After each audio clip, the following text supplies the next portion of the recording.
Le 11 novembre 1918, à 11 heures, au son des clairons sur la ligne de front et des cloches des églises dans toutes les villes et les villages de France, prenait fin le plus terrible conflit que l'humanité ait connu jusqu'alors, et dont personne n'imaginait alors qu'il ouvrait un siècle marqué par le retour de la barbarie et de l'inhumanité au cœur même de la civilisation européenne et dans le monde.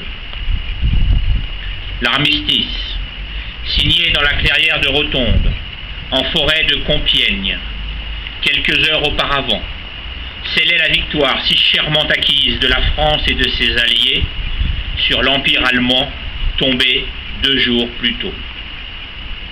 Cette première guerre mondiale, qui devait être la der des der, la mémoire collective l'a retenue sous le nom de Grande Guerre, non pas pour en magnifier le souvenir, mais parce que son ampleur inédite, la violence extrême de ses combats, la puissance destructrice employée, et le nombre de morts, de blessés, d'invalides et de gueules cassées qu'elle provoqua ont marqué à jamais notre conscience nationale.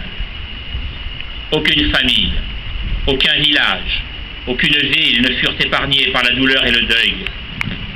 2 ans après la fin de cette tragédie, la nation a souhaité rendre hommage à tous ceux qui souffrirent, parfois au-delà de toute mesure, durant cette terrible épreuve. Pour que le pays tout entier n'oublie jamais le sacrifice de ses enfants, le corps d'un soldat français non identifié, petit soldat glorieux et anonyme, choisi au hasard parmi les poilus morts pour la France et les symbolisant tous, fut placé dans une chapelle ardente, dressée dans l'Arc de Triomphe.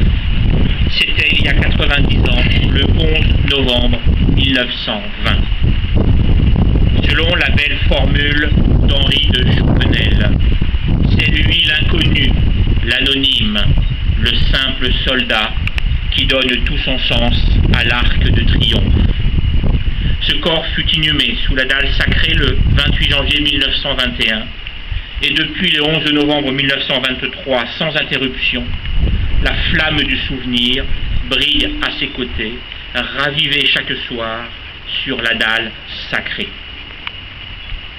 Célébrée tous les ans dans l'ensemble des communes de France, la journée nationale du 11 novembre, dénommée Fête de la victoire et de la paix par la loi du 24 octobre 1922, reste la plus emblématique des commémorations car elle symbolise par excellence le sacrifice pour la France de ses enfants.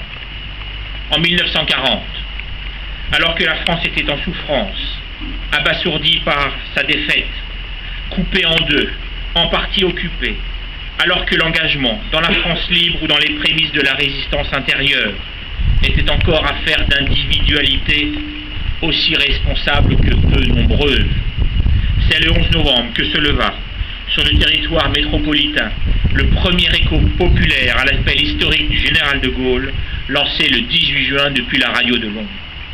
Ce 11 novembre 1940, des milliers de Français décidèrent de témoigner leur opposition à l'occupant et à la politique de collaboration que voulait mener le gouvernement du maréchal Pétain. Ils le firent en rendant hommage à leurs aînés de 14-18. À Paris, tout au long de la journée, 4 à 5 000 lycéens et étudiants bravèrent l'occupant pour aller déposer des centaines de bouquets et plusieurs gerbes sur la tombe du soldat inconnu. En province, bien d'autres Français célébrèrent individuellement ou collectivement la signature de l'armistice de 1918. Ils le firent chacun à leur manière, en hissant un drapeau tricolore sur la cathédrale de Nantes ou en arborant modestement à la boutonnière une croix de Lorraine, signe de ralliement des Français libres. Dans les années 30, la commémoration du 11 novembre était l'occasion de se recueillir et de rendre un vibrant hommage aux morts de 1914-1918. Pendant l'occupation et la collaboration avec l'Allemagne, elle devint un symbole porteur des valeurs de la résistance. Aujourd'hui, elle incarne l'espérance européenne et la réconciliation franco-allemande, vecteur d'une Europe en paix, unie, solidaire et forte. Elle est aussi l'occasion de rendre hommage, sous l'arc de triomphe comme devant chaque monument aux morts, à nos soldats qui font aujourd'hui encore le sacrifice de leur vie pour la paix et la liberté dans le monde. Tu iras honorer le soldat inconnu. Le mot d'ordre des étudiants et lycéens du 11 novembre 1940 demeure par-delà les générations l'un des plus beaux commandements de notre République.